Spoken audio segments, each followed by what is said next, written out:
A recent report highlights the economic impact that hunting and fishing has in North Dakota. Joining us to talk a little bit about it is Doug Leier with the North Dakota Game and Fish Department.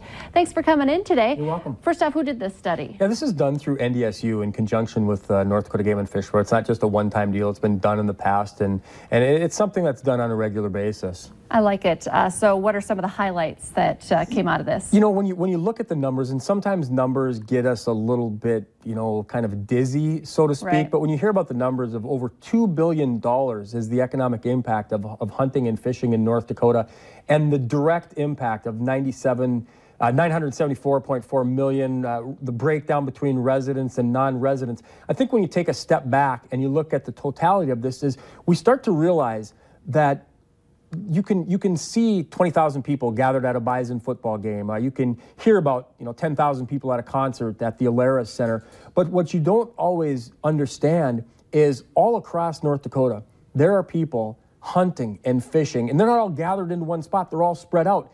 And when you look at the numbers and the economic impact, it's actually almost quite staggering, the number of people and the amount of money from hunting and fishing that's generated all across the state, residents and non-residents, Lisa.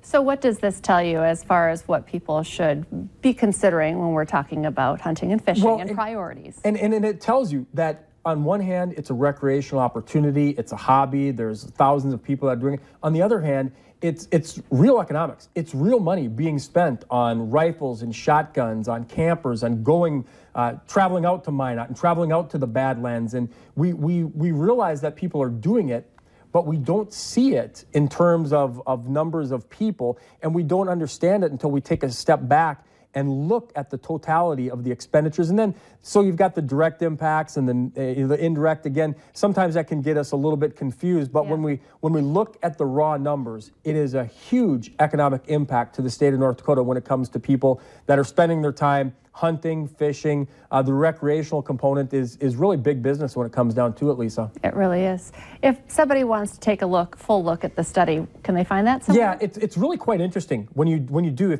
I'm not telling people to X off an entire night, but if you want to, go to the Game and Fish Department website and you can look at the study. You can see some of the breakdowns between residents and non-residents, between hunting and fishing, and I think it might be a real eye-opener for people. I might have to do that. At least take a skim through it. There you go. Doug Leier with the North Dakota Game and Fish Department. Thanks for coming in today. You're welcome.